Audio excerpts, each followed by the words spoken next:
live models like that and you just draw a hairline, you think you can do it. And on a plastic model you can, but you see the complexity that lies in different degrees of recession and age, and all those things should be factored in. And don't worry, we're going to draw on each other's head, and it's going to we're going to go through a lot of Socratic teaching that's going to be very helpful.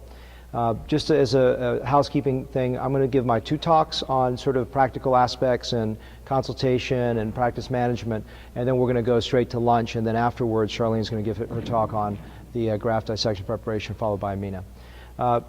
Consultation is really important, right? Because that's the time that you're going to seal the deal. You're going to make a contact with the patient, and whether you're the physician or the patient care coordinator, whoever is doing it, you need to be able to communicate to a patient a lot of key things. And I think the key is that if you are a physician, you're the one that needs to deliver the medical advice, not the consultant.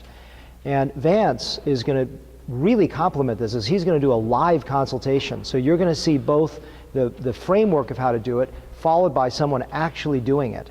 And I think the combination is just amazing. And this is what I said, the goal of this weekend, because we have a little bit more time on our hands, we're going to attack every subject from 5 different angles, including live. So that's going to blow your mind, I hope.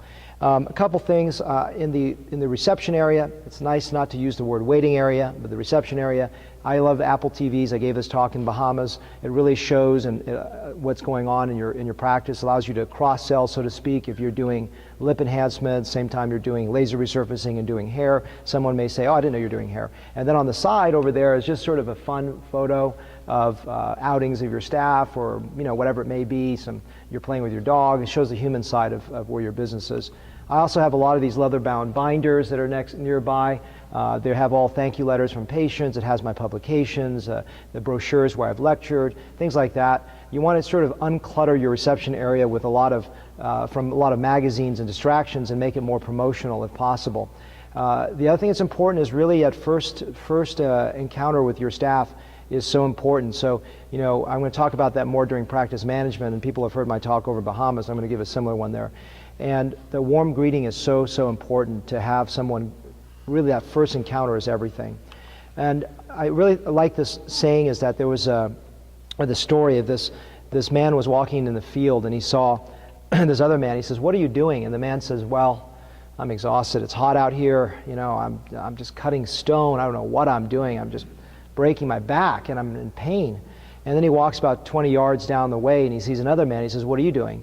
He says, "Well, I'm working every day, because one day there's going to be this amazing cathedral here where families are going to come to worship. It's going to be an amazing place that everyone come together. It's going to be a family place, and I can't wait till it opens, and that's what I'm doing every day."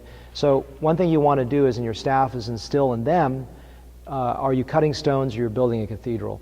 And it's really important that those staff members, they're part of the consultation. It's not just when you sit in that room, because if your staff talks to the patient first and they're really not with it, then you're not going to close the sale, so to speak. So this is how I set up my room.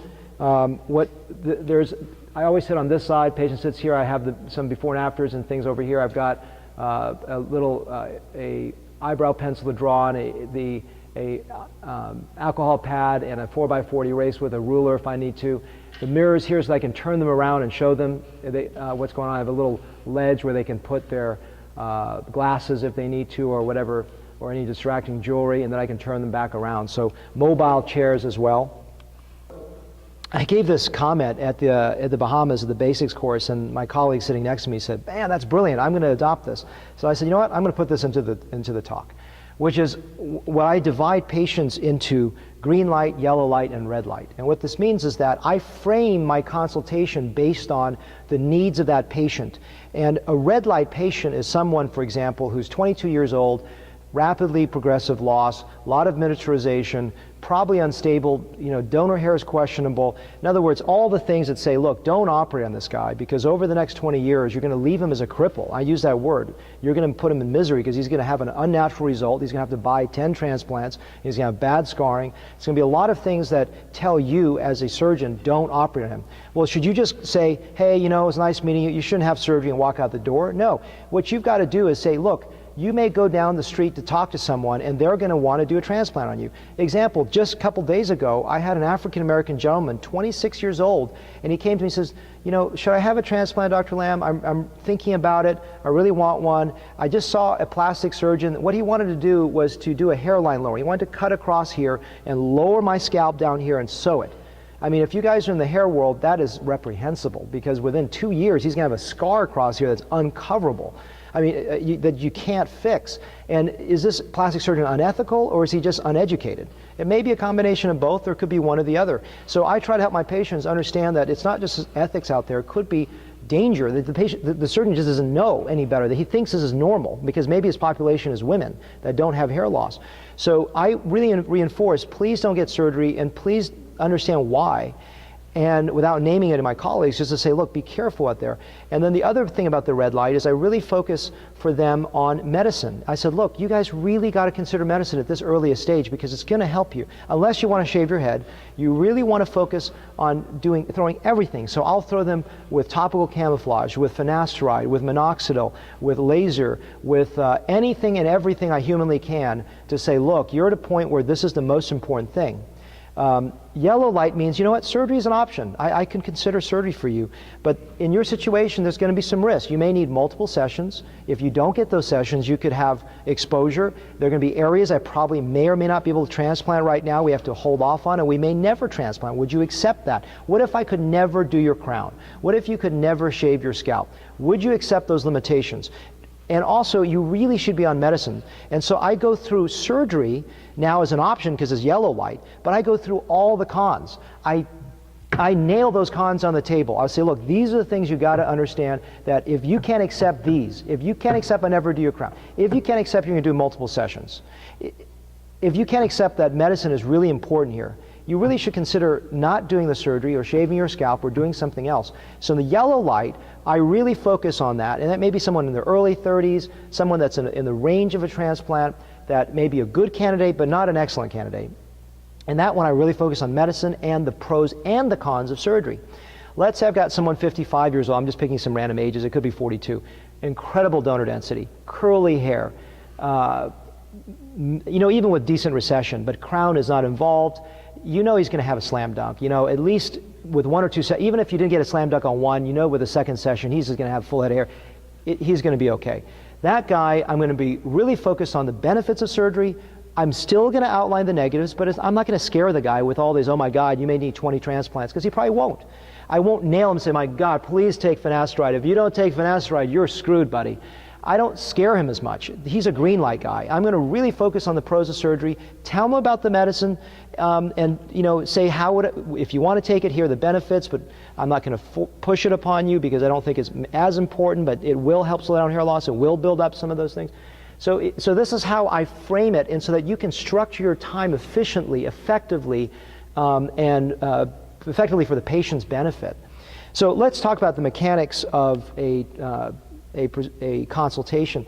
First is listen. Don't say anything. Just hear what the patient has to say, because you may be over here and you really want to do a transplant. The patient has no inkling and desire for a transplant or no idea what you're talking about. Maybe they just want something else that you're not even interested in. Maybe there are psychological reasons they're there for you. Just let the patient talk for a few minutes. Get them to talk to you and build that rapport. Maybe start with something in common about nothing about hair transplants, but get involved with them. And it's not about you. First get involved with them. That's the right brain side. That's the really listening to what they're desiring. And the next thing is, you know, especially a lot of percentage of your candidates are going to be men, and they're very into mechanics. You know, like, what are you going to do? Until you lay hands on someone, you could just sit there and go, yeah, I think you'll have a nice hairline, you're going to look better. Well, you know, draw it on them. You know, may not be the level when you're starting, but you got to look at the donor hair, evaluate it. I've had people come in for consultation. They go, you know, I've had 2 consults, and the doctor or the medical whatever person was just sitting in the corner of the room and just saying, hey, you know, you would look good with hair. Here's some benefits. Here's some before and afters. They didn't look at the donor density. They didn't look at their caliber, the elasticity, maybe use a densitometer. They didn't go and look at the recipient, how much miniaturization there was. They didn't document this. And you need to go through all that. And so what I'll do is I'll sit and look at all those pieces together, and I'll say, your candidacy for hair is this. I think you're a very good candidate. I think you're a good candidate. I think you're an okay candidate and you've got some issues, and here are the issues and here are the long-term thoughts that you need to have. Now, you're not going to be able to get to all that detail in the first consult, but I want you to understand what you may be able to aspire to and slowly build that information base of what safe is unsafe, and so to guide a patient so they understand it, because I want to know as a physician if I were a prospective patient, I would want to know those same things. And so for me, it's about drawing the hairline, looking at the donor evaluation, making some initial assessments so that I can guide the rest of the discussion. Because without putting your hands on the patient and looking at the donor density, it's like a wall, it's like a blank world out there until I get that. Of course you get a sense of their age, et cetera, but that helps me seal the deal. So then really we got to get to the ideas of what are the goals. And you've heard Bassam talk about facial framing, and that's really the key that I try to drive home. A lot of people say, I want my crown, I want my crown, I want my crown, and I don't blame them. Sometimes a crown is it, but you have a fiduciary obligation as a physician to say, look, I'll do what you like, I'll do what you want if I feel it's safe, but maybe have you thought about this? Because I really think this could be better. Maybe you could comb it back onto the crown. Maybe there are things, that aesthetically would be more important for you if you would consider those things. Maybe, so for me, facial framing and hair, being able to style it, because a lot of times if you're receding, you just got to comb it down or you got to comb it this way. And to get that facial frame and styling is what I start with. I say, let's talk about objectives first. Then I go through that and I say, now let's talk about short-term goals, medium-range goals, and long-range goals. And so I divide into those. Short-range goals, frame the face, achieve a better hairline, some density. I may not be able to accomplish all with one session. You always want to state those limitations, so my language is very careful. We heard earlier, prevent shock loss. I will never use those words because that means to the patient nothing will happen. I will create a perfect hairline. I will create density with one session. You don't need ever a second session. These absolute language is so dangerous because the patient comes back a year ago, I still see some see-through. You told me I don't need a second session. I always underscore the limitations. You may not get perfect growth. I'm trying to achieve this. I believe in my experience, one session oftentimes is adequate given your donor density. I cannot promise you those things. So I always undersell that to the patient so they don't feel that they're being oversold, and I don't have a problem at a year. So I always say the difference between an education and an excuse is an education I tell you before you spend money, an excuse is, I'm sorry I didn't tell you that. I thought the crown would be dense and I feel like an idiot. Now I got to give you a free session or give you some discount on this or you're going to leave and go to another place because I didn't do a good job of communication. Those few minutes on the front end of communication saves you so much on the back end of torture for you and the patient, so they're happy. Talk about those limitations and risks. Don't be afraid to talk about them. If you're communicating in a very compassionate fashion, you're going to be able to at least tell them what they need to know. As a prospective, they need to know this. If they don't know this, they feel like a sell job, and they're not going to even want to be with you anyways. If you're saying it's this glorious thing, they're going to suspect something. Because I got to know what the limitations are. Don't worry about that being part of a negative thing. You've got to outline those things. And then, so medium range goals is, in a year from now, I may not deliver everything. You may need a second session, and maybe these are the goals for the second session. Maybe work on the crown. Maybe the crown we can't go to because neither of us is 100% happy with the front. We may need a second session to get that density there. Why do we wait a year? To allow the donor scalp to relax, make sure the growth is adequate. Maybe you don't even need a second session. Maybe you're happy. 5 years from now, further hair loss. If you don't present the progressive nature of hair loss and what's going to happen down the road, that's a problem. Let's turn the lights. Hey, Dave, are you listening to me? If you're there, let's turn the lights up. I think people are going to fall asleep before lunch. Let's get the lights up a little bit. You can hear me. But can you just turn the lights up a little bit? I'm going to fall asleep too. So that's the next thing. And then support. I always talk about medicine, whether it is, I don't think it's critical for you, I think it's really helpful for you, here are the limitations. It's a complete consultation, and medicine is part of every consultation. Even if it's an 80-year-old where you say, hey, I don't think medicine is going to be important for you, because in the back of their head they're going to wonder, hey, I know about all this finasteride stuff, what should I do? And so I talk about that, and I'm very careful to talk about off-label stuff or not even off-label, non-FDA, like does nioxin work, and I say, look, I don't know, the studies are not clear about this, or this, and I answer those questions. And then preparatory work is really making sure that you cross every T and dot every I, especially for women. I mean, if you go say, hey, this woman needs a transplant, boom, you go. But you know, women are a little bit different because you got to absorb all those issues, and that it could be post-pregnancy temporary loss. It could be a low thyroid. Now, I usually, honestly, I'm very frank with you. I try to give you practical pearls. When I tell my women patients, I say, barring some weird dermatologic condition, I feel that even if your thyroid's low and iron is low, unless you're like 16 years old and you're just having iron deficiency with a lot of loss, I feel most of those are candidates for surgery, but I still feel better that you're optimized and evaluated by someone. And if you're not a dermatologist, the one thing that the American Board of Hair Restoration Surgery has really helped me become is a safer surgeon, because there are cases where I should not operate on, that if you're not a dermatologist, really look and learn and understand scarring alopecias, and you're going to hear more of it during this weekend. I have no financial affiliation, but Jerry Shapiro's book called Hair Loss, I believe, it's on Amazon. It was a great primer for me to say, oh my God, I can't operate on these patients. So be careful. If you are a dermatologist and you may be lacking on the surgical side, bone up on that side, the scalp anatomy, the details of being a safe surgeon. So whatever you're deficient in, really work to do that, and refer. If you have a question, don't operate. You know, there's a good saying, you never regret the patient you didn't operate on. At the end closure, you heard about the right, left, right. To reiterate that, always take photos. I like a baseline photo before they take finasteride and minoxidil. I want that photo that day, because the only photo you regret is a photo you didn't take.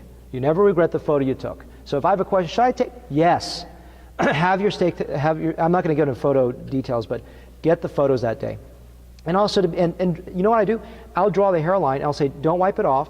We're going to take a photo with the hairline. Because I've had in the past where the patient goes, you know, you never told me this hairline, or they're under a little sedation. They go, did we agree to that? That was not what you drew for me, the consult. So I'll take photos with and without the line.